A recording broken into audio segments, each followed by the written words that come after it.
Nós já temos falado de Espanha algumas vezes e o que está a acontecer em Espanha é uma degradação da vida pública a um ponto que eu não sei sinceramente como é que possa acabar, porque temos lá todos os ingredientes para acabar mal. Mas antes de irmos lá, contar um bocadinho este caso, porque este caso tem lá também, infelizmente, muitos ingredientes que ajudam a explicar o que se está a passar e ter uma ideia de quais são o tipo de problemas. Primeiro, só para recapitular rapidamente, o que é que aconteceu?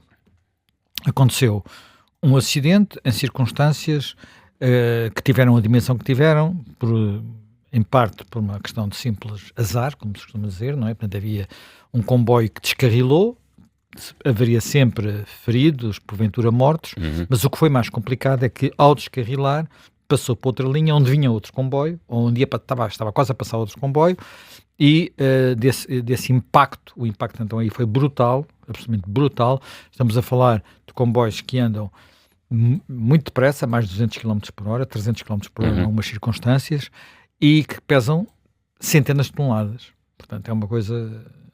São balas gigantes com gente dentro. Pronto, é disso que estamos a falar. Porquê que isto aconteceu? Como disse, há uma parte que é circunstancial, havia ali um cruzamento de dois comboios, se o descarrilamento fosse noutras circunstâncias talvez não fosse tão grave, mesmo assim seria grave. Já houve um acidente em Espanha também com um TGV em Santiago de Compostela, onde foi um TGV sozinho, portanto, aí aparentemente por erro do maquinista ou falha de sinalização, portanto, entrou demasiado depressa numa curva. Aqui não. Aqui, aquilo que aparece, que tudo indica que terá acontecido, portanto, é a informação que temos até ao momento, é que havia uma degradação qualquer na linha que terá feito com que houvesse uma ruptura no carril, e nós já há indicação que poderá ter sido isso que aconteceu, porque quando há uma ruptura no carril, abre-se uma espécie de falha, e em comboios, nas carruagens que tinham passado antes por aquela falha e em comboios que tinham passado antes por aquela falha, havia marcas nas rodas de que a falha poderia lá estar. Portanto, são coisas minúsculas, também de uma moeda, mas que seriam indicação, portanto, essa falha terá levado à ruptura total do carril e, como ainda por cima aquilo era numa zona onde havia uma daquelas ligações entre os dois lados, são vias paralelas, não é? Portanto, permite a alteração via dupla, de via, não é? Como se chama? A via dupla, não é? Portanto, havia uma bifurcação que permitia passar um comboio de uma linha para outra. O comboio depois, ao descarrilar ali, terá entrado terá saltado para a bifurcação, entrado na linha para onde vinha o outro comboio e deu-se a catástrofe. Isso é a explicação mais técnica. A questão que se coloca: como é que é possível, numa linha onde passam balas, não é? Portanto, que são um TGV, como é que, numa circunstância destas, é possível haver uma ruptura deste género? Nós hoje de manhã até tivemos aqui, enfim, a história do dia de hoje é com um especialista em temas ferroviários que explica, designadamente, que em Portugal ele diz que há uma cultura de segurança superior à espanhola e que, além disso, há mecanismos que permitem, através de vistorias sucessivas com ultrassons, perceber se o chamado cansaço dos materiais pode levar ou não a uma fissura e uma quebra do carril. Não sei se isso aconteceu em Espanha, se não, porque agora entramos já na guerra. Aparentemente esta linha tinha sido remodelada há pouco tempo. Aparentemente tinha havido trabalhos de infraestrutura e de valores, estamos a falar de 600 milhões de euros, isso, nesta linha ou nesta rede. Eu não consigo saber se era só esta linha, se era a rede de alta velocidade espanhola. Portanto, em princípio isto tinha corrido bem, deveria ter corrido bem. Ora bem, acontece que isto está tudo inquinado em Espanha. Mas inquinado a um ponto inimaginável, mesmo para nós que estamos habituados às vezes a coisas inquinadas. Portanto, o que é que temos? Temos que, não o atual, mas o anterior Ministro dos Transportes, um senhor chamado Abalos, está preso, acusado de corrupção, sendo que nos vários casos de corrupção, há corrupção que envolvia a manutenção das linhas ferroviárias. Portanto, temos aqui logo algo que nos faz ficar, pode haver aqui qualquer coisa. Não estou a dizer que há, pode haver aqui qualquer coisa. E isto não é novo. Portanto, é uma coisa que em alguns aspectos até pode vir de trás. Já houve até processos contra cartéis na manutenção para fixação de preços, que até envolviam empresas portuguesas, nomeadamente Teixeira Duarte, a Motengil. Portanto, são coisas, já houve julgamentos, multas, mas são coisas ainda há mais de 10 anos. Mas agora tínhamos ali uma situação que temos alguém, que é o Sr. Abalos, que está no centro do poder político em Espanha. E porquê que está no centro do poder político em Espanha? Porque ele era o secretário de organização do PSOE, portanto, Partido Socialista Espanhol, instrumental na chegada ao poder de Pedro Sánchez. Absolutamente instrumental. E a chegada ao poder de Pedro Sánchez é feita a ferro e fogo, literalmente. É feita a ferro e fogo dentro do Partido Socialista, dentro do próprio Partido Socialista e depois no país. E se falaremos disso um pouquinho mais adiante. E a Helena, mais do que eu, que segue isso com mais atenção do que eu. Bem, como se isto não chegasse,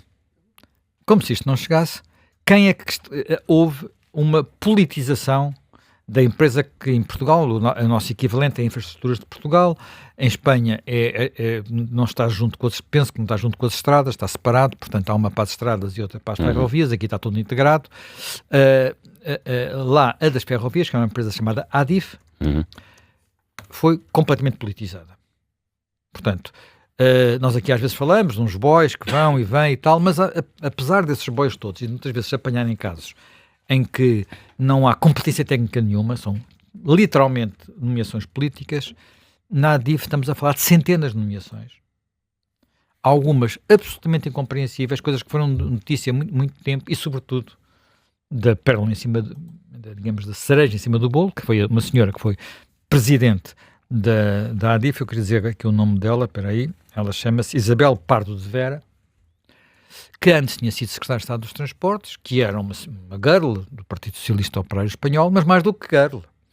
Não era só do PSOE, era também do Ministro dos Transportes. Na bocado dizia companheira, aqui o nosso convidado para a história do dia. Em Espanha dão-lhe outro nome, mais vernáculo. Portanto, na imprensa espanhola, que eu não vou aqui repetir, mas que todas as pessoas têm ideia do que é que estamos a falar, não é?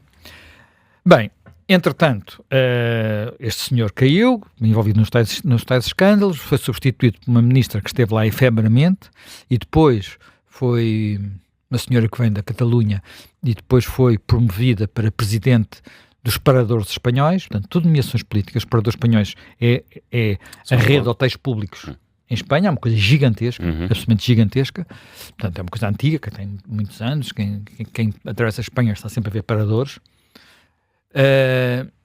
E foi substituído por um outro senhor, que é o atual ministro, que mais uma vez é alguém instrumental na ascensão e na manutenção do poder de Pedro Sánchez e que tem uma característica que o torna particularmente polémica. Aqui não há tão diretamente acusações de envolvimentos em esquemas, mas tem uma característica que o torna muito polémico, é o chamado ministro tuiteiro. Portanto, ele fazia...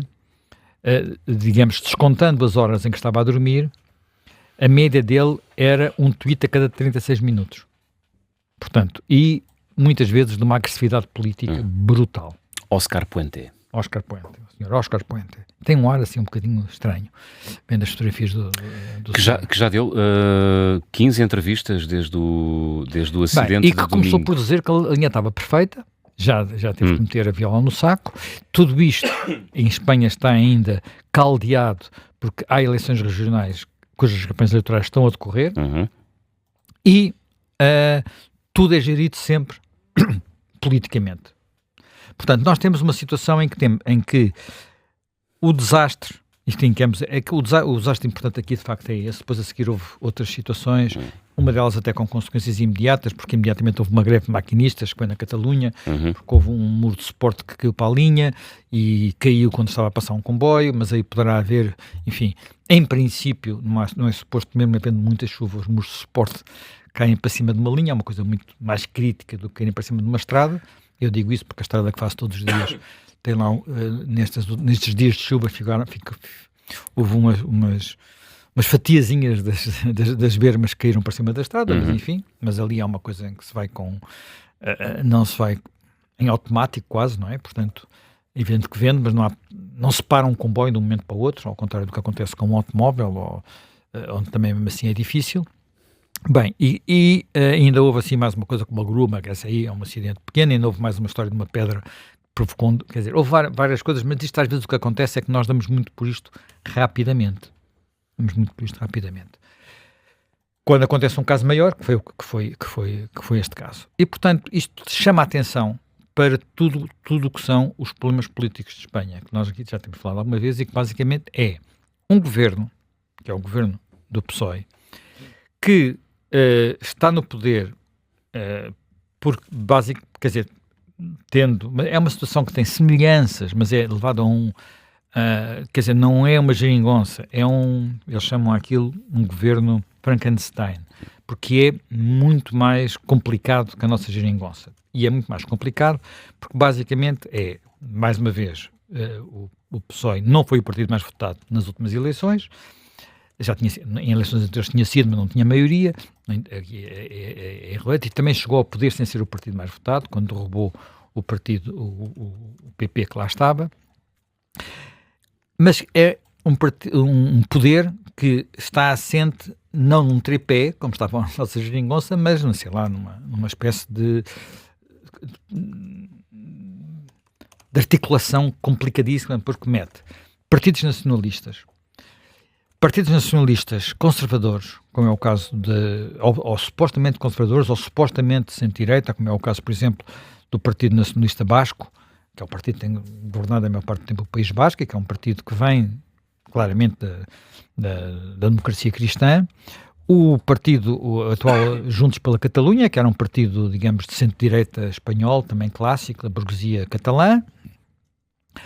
Depois tem a extrema-esquerda, e a extrema-esquerda lá tem alguma delas tem uma agressividade que em Portugal não chega a ter, e também, no limite, para conseguir ter a maioria é preciso de todos, tem os herdeiros da ETA, portanto o partido herdeiro da ETA, que durante muito tempo nem sequer se tomavam os lugares para que eram eleitos no Parlamento Espanhol, agora tomam. O que é que isto faz? O que faz, olha, há outros países que estão em situações parecidas, que é, às vezes, quem tem um deputado, mas esse deputado é o que faz a maioria, tem um poder de chantagem brutal. E aqui o poder de chantagem é sobretudo das regiões. Portanto, a Catalunha a mais evidente de todas, mas as outras regiões, sobretudo as regiões, o País Basco também, tem um poder de chantagem enorme. E, portanto, esse poder de pressão sobre o governo tem duas consequências. Por um lado, o governo não consegue aprovar sequer o orçamento, portanto, está em duodécimos há não sei quanto tempo. 23. O último orçamento é de 2023, portanto, estamos em 2026. Isto não tem corrido muito mal, porque a economia espanhola vai andando, muito por via de coisas parecidas com a nossa economia também ir andando, não é? Portanto, estamos numa zona protegida da Europa, digamos assim, e, portanto, as coisas também lá foi muito puxado pelo turismo e por outras coisas desse género. Bem, e depois temos do outro lado, além disso, para se aguentar, fazendo muitas cedências, sobretudo aos autonomistas catalães, que têm criado muita tensão no país. E isto tem uma consequência, que é uma consequência que se nota do outro lado do espectro político e que se tem vindo a reforçar nas eleições mais recentes. É que o grande partido de centro-direita, que é o Partido Popular, mais ou menos equivalente ao nosso PSD, estão no mesmo grupo europeu, tem o mesmo tipo, enfim, tem histórias políticas diferentes e origens diferentes, mas podemos considerar semelhante. Esse partido, que é o partido alternativa ao PSOE, portanto uma situação parecida com a nossa em termos de centro-direita, centro-esquerda, se ainda podemos chamar de centro-esquerda ao PSOE espanhol, que é outra discussão, é cada vez menos, de centro, é só de esquerda, e de esquerda às vezes radicalizada. No caso do PP, o PP viu aparecer à sua direita um outro partido, que é o Vox, que não é exatamente igual ao nosso Chega. Tem uma estrutura diferente, raízes diferentes, tem uma componente nacionalista, espanholista, digamos, muito estimulada por estas cedências às autonomias e, portanto, tem uma cultura, tem muito a ver também com a cultura espanhola, mas em muitos locais este bloco tem ganho, mesmo em sítios que tinham sido sempre governados por socialistas, tem vindo a ganhar eleições. O mais recente de todos é a Extremadura espanhola, ao lado, foi sempre Badajoz, Cáceres, Mérida, sempre governado pelo PSOE desde que havia democracia e de repente, bumba, passou para a direita. Agora continua a acontecer o mesmo, praticamente nas regiões já não há, exceto na Catalunha, enfim, onde neste momento o partido maioritário são os socialistas catalães. E no País Basco, onde a situação continua, enfim, os socialistas têm peso, mas também os nacionalistas. Em quase todas as outras regiões já tinha caído a Andaluzia, que também era uma região histórica dos socialistas, e todas as outras têm vindo a cair. Só que isto tem obrigado, em alguns casos, o Partido Popular a coligar-se com o Vox.